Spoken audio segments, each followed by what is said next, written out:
It's Friday, January 30. In the headlines, government launches flexible work arrangements in the public sector.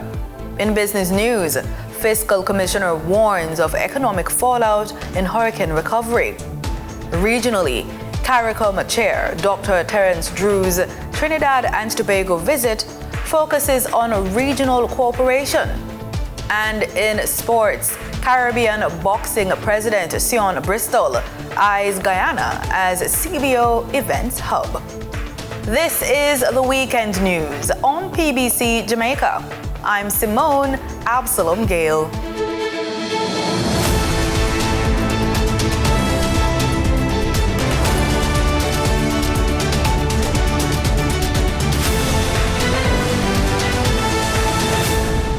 Flexible work arrangements are coming to the public sector, with the government announcing a phased rollout starting February 2nd.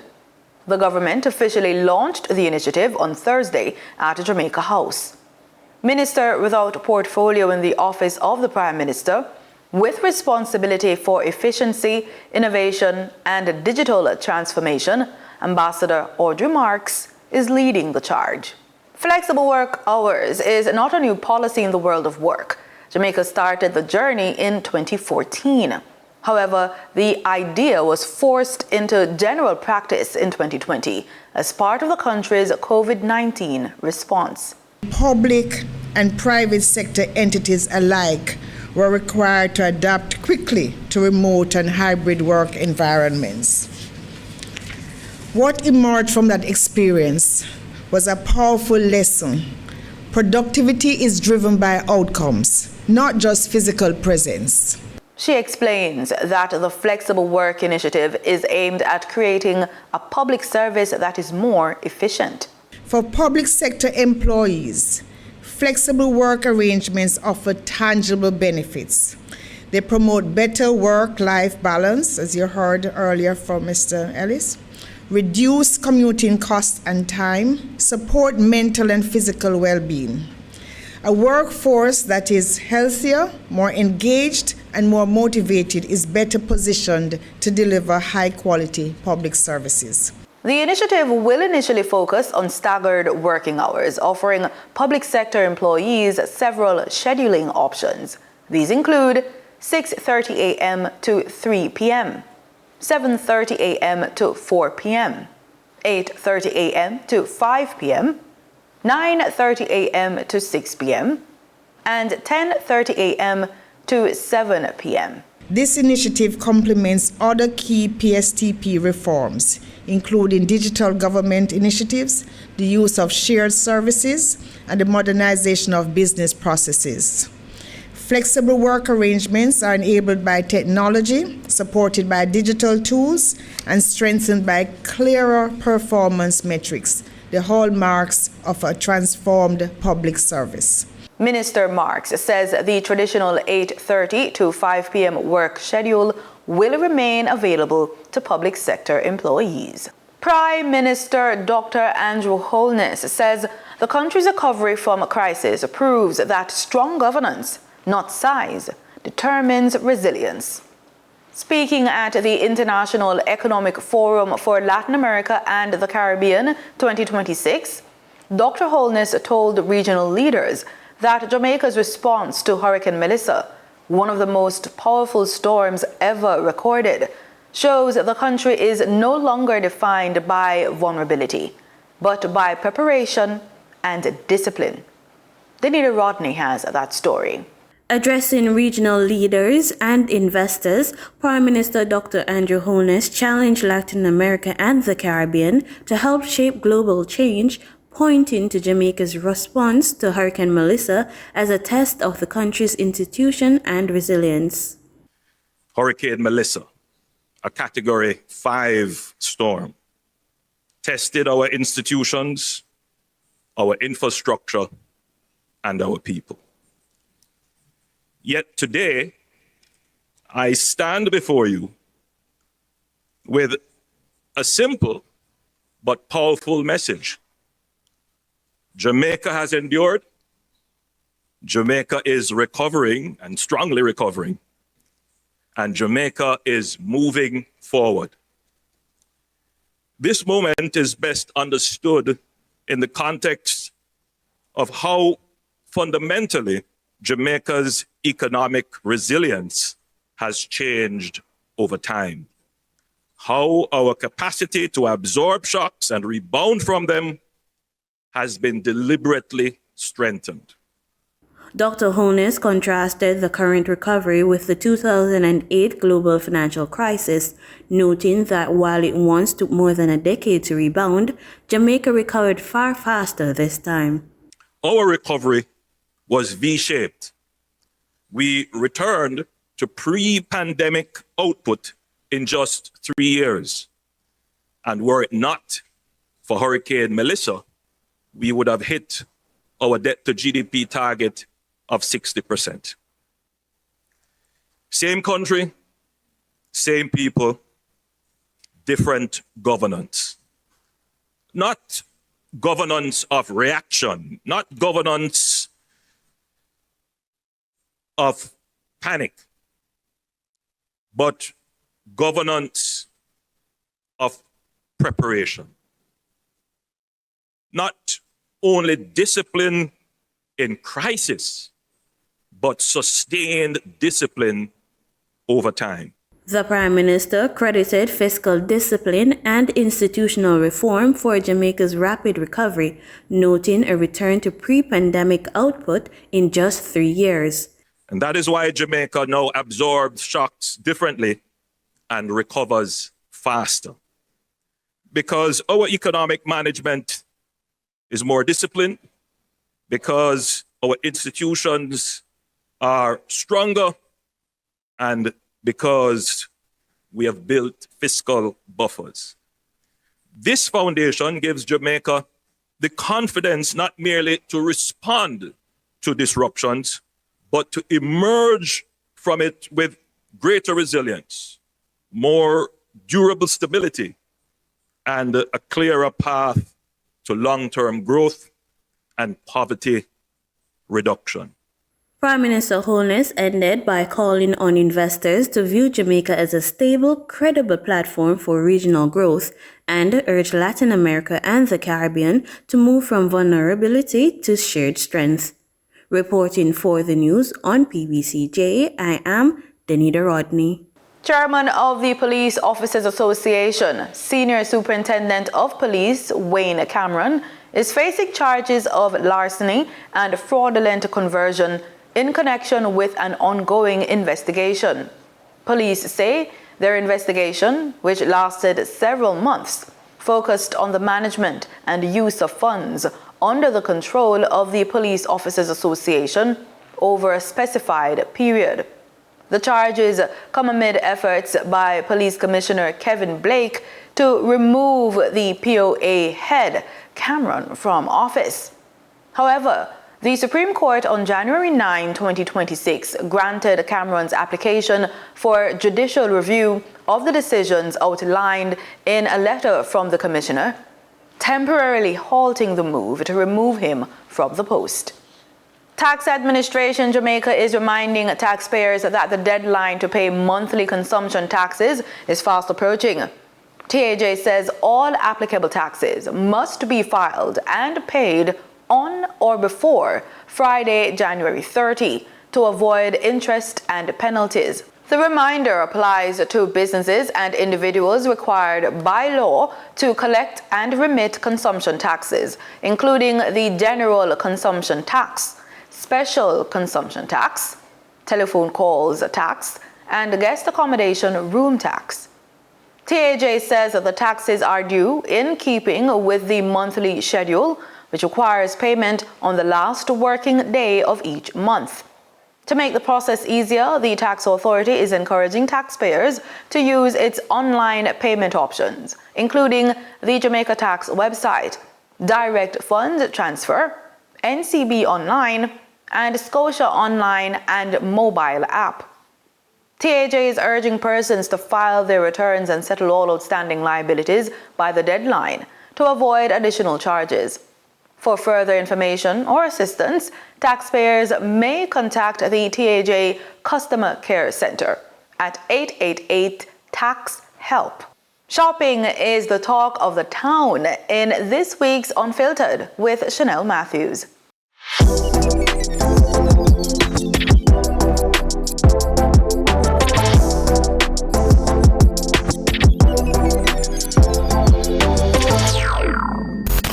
I'm Chanel Matthews, and this is Unfiltered. When thinking of something to buy, do you grab your phone or do you hit the store? In-store shopping, yes. Why? It's because, well, that's scams.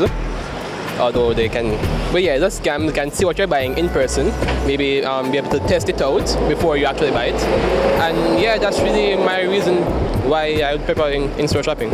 In-store, that you can see what you're picking up and look at it. Physical, you give a touch of things them and you feel much better. And we can really actually pick up my stuff then. Online, I have to take what I get.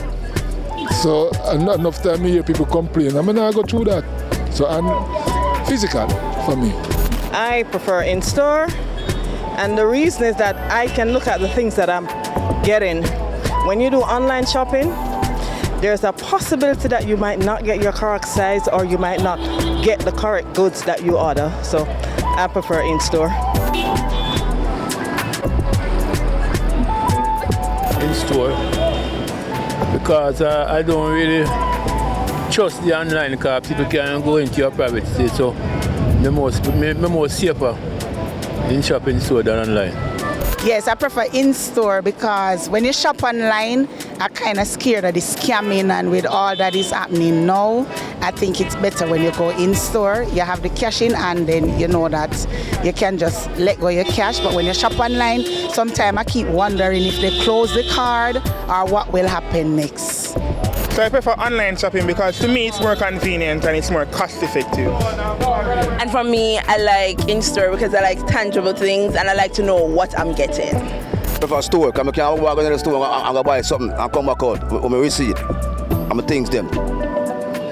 Yeah, that's what. I don't know about online, but I know about the store. I can buy something and come back out with my receipt. But people talk about online, say, but I don't know. I never try online, but I never try online.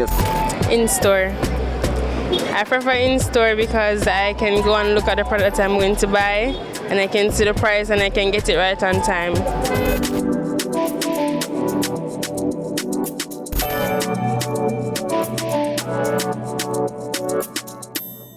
Time now for the Business Report with Denise Williams.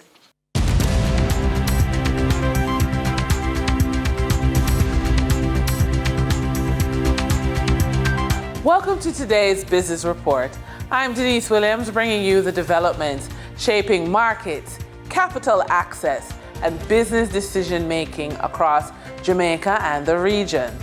Let's get into the stories that matter.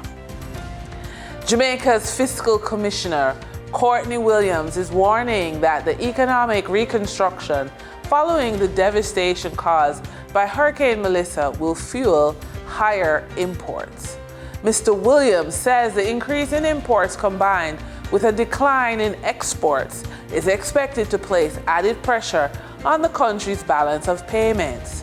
He also cautioned that government revenues could continue to trail expenditure over the medium term.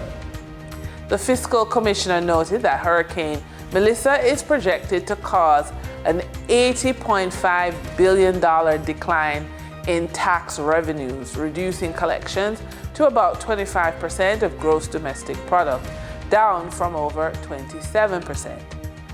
His comments come against the background of a 3.6% increase in imports to 5.7 billion during the first 9 months of the year, while exports fell 2% to just 1.3 billion.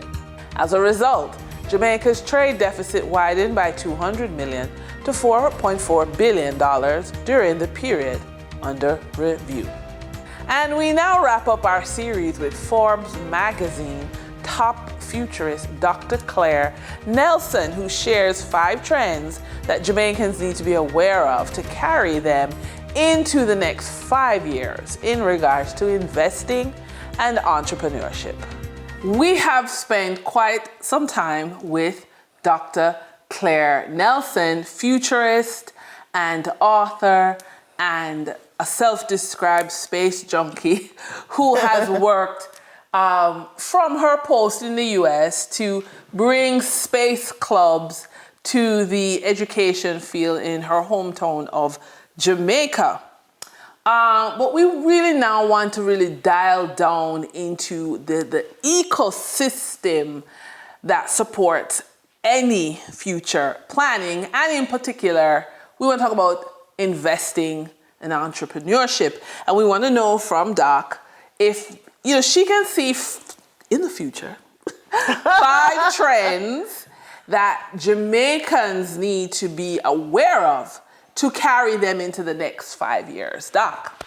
Well, I wrote these down so I don't forget. So okay. 5. So first we're talking about renewable energy and energy services, right? We just look better at how we do it and with better, more reliability and more micro versions of it. So that might upset the upper class a little bit, but we need to think about that. Okay. Second, agriculture. Climate smart agriculture. We have got to get more people growing food. The food costs are too high. We've got to get those greenhouse farming technologies. We've got to get the plant-based protein systems up and running so we can do a better job of giving our people proteins to protect our health as well. So climate smart agriculture and plant-based agriculture. Third, resilient construction and retrofitting. Yes. We need to do a whole bunch of work on getting affordable construction and retrofitting technology that makes it easier for people who are in the working class, who are renting, or the landlords who are renting those homes to provide safer housing, right? So there's that. Fourth, we need to have digital and remote services. That's a place that Jamaica can do much more work. And I know lots of people are online, we have the call centers, but of course with AI, we got to up our game in terms of what kind of skills. So I think we have to be much more intentional about creating not the call center people, but the people who are actually doing software programming and AI training, etc., that can have a better job opportunity in the digital sector. And finally, circular economy. We are way behind in that. We're not where we should be in terms of recycling, waste to energy, sustainable manufacturing. We have a lot of work to do. And I'm really hoping that we can get a university like UTech to be much more hands-on on the ground. But first of all, doing it themselves, right? Okay. There are like a mini town there that if they can solarize their campus, if they can have a mini waste recycling system there where they can incentivize people who are going to be futures leaders to understand that this is the way as small islands we ought to be thinking about, then perhaps we can see finally waste energy systems and recycling being taken up in a serious way in Jamaica. But we've got to start, I think, with the tertiary institutions, the UAs, the UTECs, the MICOs, which are training our leaders to do that. We want to have the circular economy be put in place as soon as possible. Okay, and there you have it. 5 trends that's going to take us to the next 5 years. Thank you, Dr. Thank you so much. All right. For the trading period of January 29, 2026, the most actively traded securities were Trans-Jamaican Highway Limited with 11,805,365 units, or 20.53% of market sales activities. Kentire Holdings Jamaica Limited with 7,221,758 units, represented 12.56% of market sales activities. NCB Financial Group Limited with 4,838,404 units, representing 8.42% of market sales activities. Investor activity remained concentrated in transportation, advertising, and financial plays, signaling continued interest in dividend-producing and strategic assets. Turning to the foreign exchange market, based on Bank of Jamaica data for January 29, 2026, Forex traders recorded significant activity with strong demand across major currencies. US dollar trading margins reflected steady liquidity, with the US selling at $157.60 and buying at $156.12. For the Canadian dollar, moderate gains supported by 59-cent transaction spreads. The Canadian dollar sold for $116.16 and was bought for $115.57. For the British pound, continued volatility offered short-term trading opportunities of $7.26 in profits for the banks. The British pound sold for $217.69 and was bought for $210.43. These movements underscore the importance of cash flow timing and currency awareness for businesses managing import costs, debt servicing, or overseas exposure. For our credit report tip of the day, use your credit report as an active tool for climate change preparation. Climate readiness requires upfront spending on solar energy, water catchment, home hardening, backup power, and rising insurance deductibles. Costs most households finance, not pay in cash. A strong credit report allows you to secure these protections sooner, at lower interest rates, and with more financing options, instead of delaying action until risk becomes loss. By monitoring, repairing, and strengthening your credit now, you create the financial capacity to invest in climate resilience, absorb future shocks, and recover faster when disruptions occur. In a changing climate, your credit report is not passive paperwork. It is a working asset that helps you prepare, protect, and rebuild. And that's today's business report. I'm Denise Williams, bringing clarity to capital, markets, and strategy. Until next time, stay informed, stay intentional, and keep building forward. See you soon.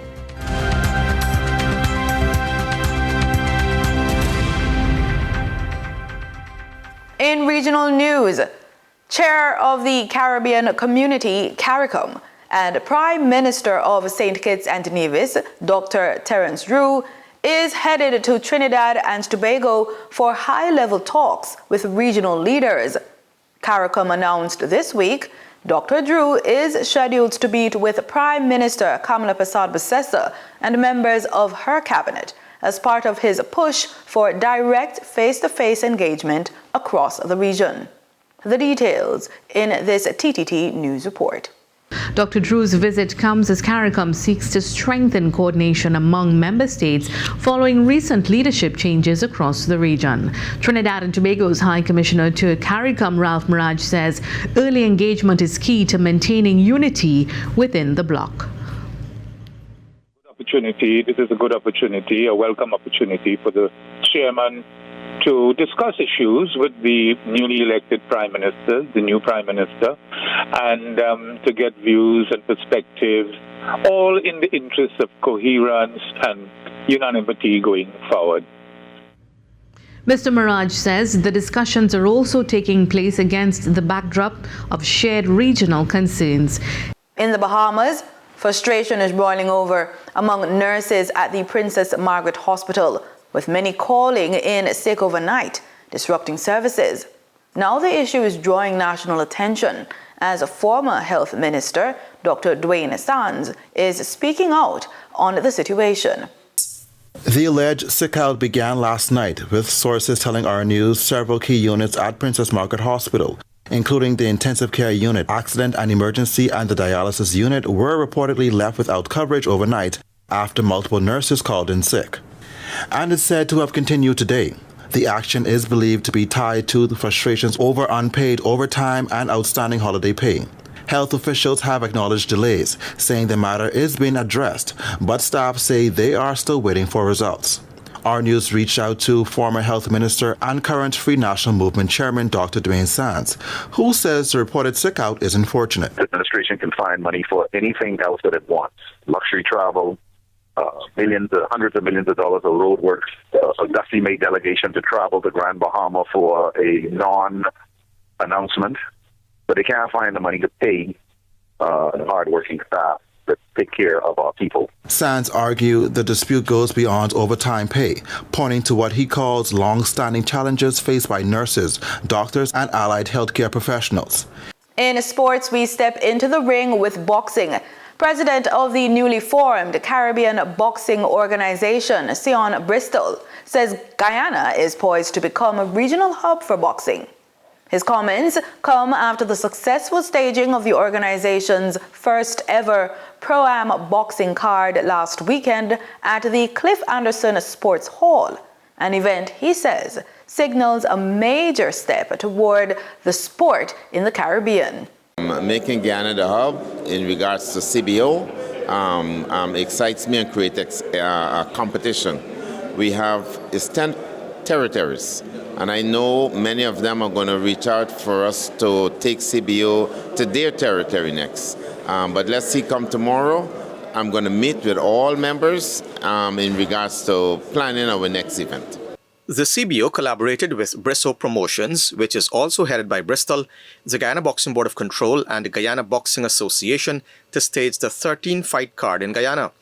There were 6 amateur fights and 7 professional bouts, marking the return of the Pro-Am format, which was first staged by the Guyana Boxing Board of Control via its Guyana Fight Night card several years ago.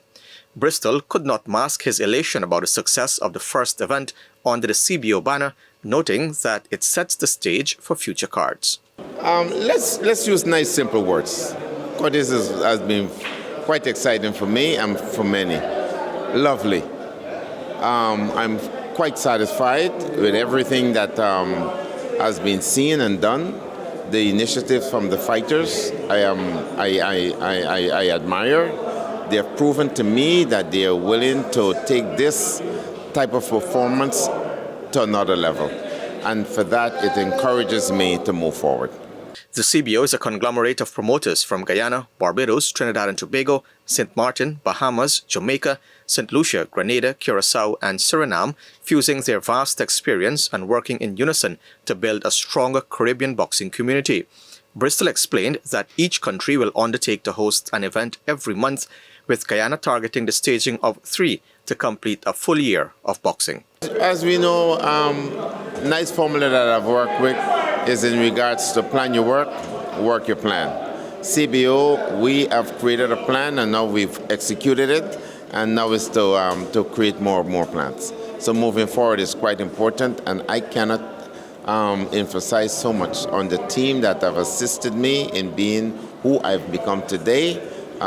Bristol Promotion, along with the CBO team, we can let's say climb any mountain. You put it there and we're going to do it. And this is just the beginning. Keisha Sertimer, a member of the CBO and Bristol Promotions, reflected on the stringent efforts that went into staging the card and looked ahead to plans to improve the event. It was hard work, but it paid off.